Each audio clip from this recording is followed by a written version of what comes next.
I first met him in the early 80s in a Chinatown of urban Java. He didn't want his real name or address revealed, so we called him DJ for Dynamo Jack. He was only a healer, he said, but he did direct a powerful energy generated from his own body into his patients. Sometimes he used the needles, sometimes just his hands. He called the energy Qi, and it was so strong that he usually needed a grounder to hold his patients' feet. For years we followed him around Java on his healing rounds, pleading to be allowed to film him, but he always refused, saying his powers resulted from a type of meditation with an ancient tradition of secrecy. It was only when my brother Lorne was suffering from a serious eye infection that he finally allowed us to film him in 1987. It was nothing like any acupuncture I'd ever had. I was getting really powerful electric shocks and couldn't control my movements at all. Yin yang, positive and negative, you know. And my positive from here and my negative from here. And we meet together, this can get like electricity. And is this because you're special? You have a special sort of it's meditation every day. It's meditation that does it? Meditation every day. Like you can touch me, like this. It's nothing, okay? It's my burn. Just like this. For our sound recordist, it was also a shocker.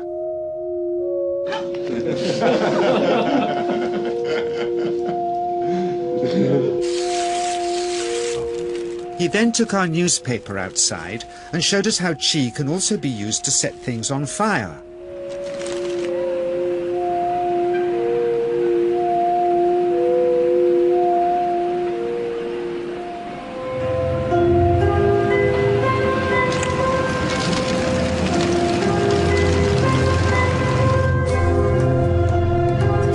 When he heard we'd shown this footage in public, he was very upset and refused all our future efforts to contact him again. As the years passed, we sadly resigned ourselves to never seeing him again. My brother Lorne never did, for by 1997 he was already dead, when I again found myself with DJ, now treating me for an eye problem. But it wasn't this that brought me back. He had tracked me down out of the blue and invited me to tell me a story. He had just returned from 2 years on a deep meditational journey, alone in the heart of Borneo. Amongst his revelations, he had seen, he said, how history was moving on into great change, and the old wisdom was vanishing.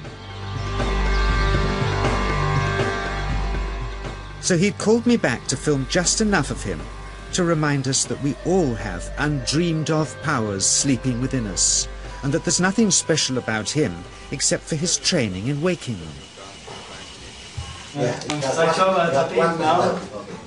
Grounding this patient, my cameraman Joe is having to use all his weight to keep contact. The Qi is pushing him away.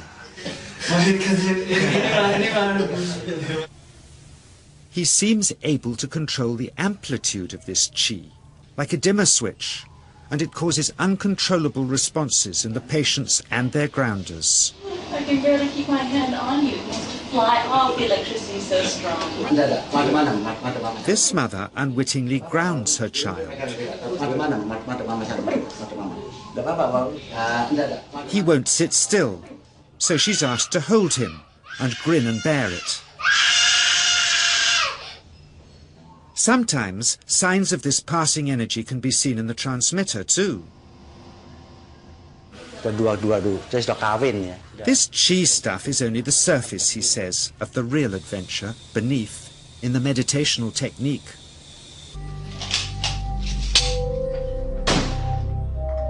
Projecting Qi from the palm of the hand can also be used to resist rifle pellets, he says.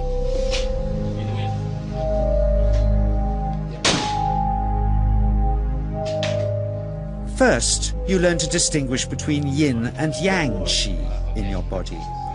Then how to pool it in your navel chakra. Then how to project it, he says. And it's the proportionate mixture between yin and yang which accounts for different effects, like pulling or pushing objects or igniting them. Then he gets really strange. He says that mastering yin qi is the key to the spirit world. There's a long tradition of Indonesian krisis being possessed by spirits. So people bring him their krisis to see if they're duds. Here, he says, he doesn't manipulate matter by projecting mixtures of yin and yang qi.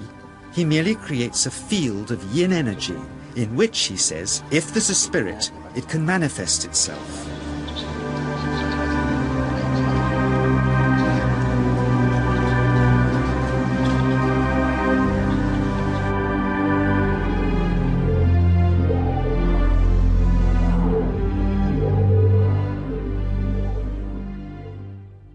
So I invited a small group of scientists back from the United States with measuring equipment to test if DJ was for real. And if so, where might this energy belong on the electromagnetic spectrum? Catherine Cook, CEO of the Mind Science Foundation in Texas. Dr. Roger Nilsson, a Swedish medic and international racing sailor. Dr. Greg Simpson, a physicist from New York's Albert Einstein University, and Andreas Polak, one of DJ's Australian students. The visitors are confident they'll uncover him as a fraud in no time. Greg is the first guinea pig, and he's uncomfortable about showing that he can feel anything at all. Dr. Roger doesn't know what to expect.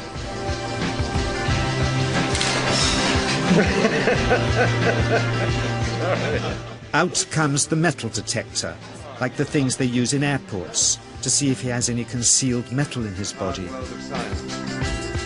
Then the voltmeter, to try and measure the qi. But how to get it to work? Where's the ground? What settings?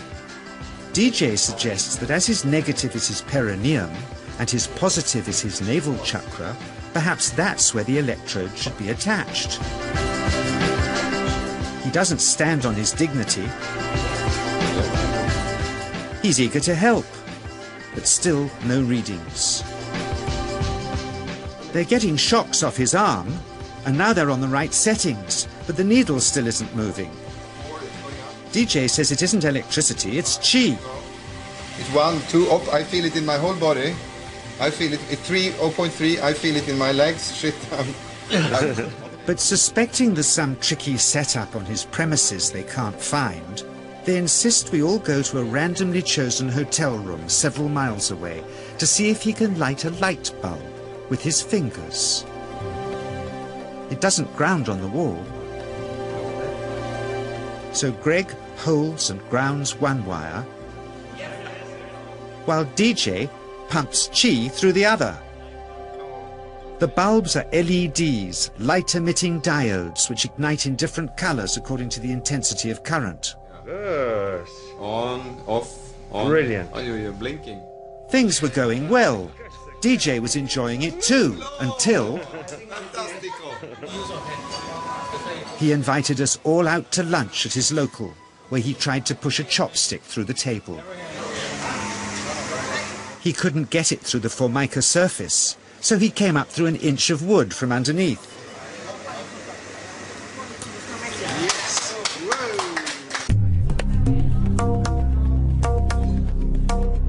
Not only did he draw his own blood, but a chopstick splinter had caught Alison here between the eyes, drawing more.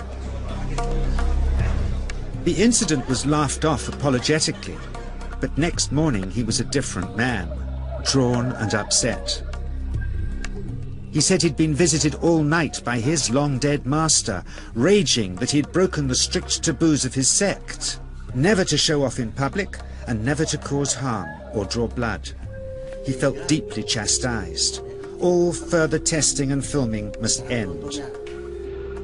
Never again would he submit to public scrutiny, nor accept any new students. He would sink from sight and continue his healing in obscurity, as he had done since before we met him in the early 80s and had always told us was right.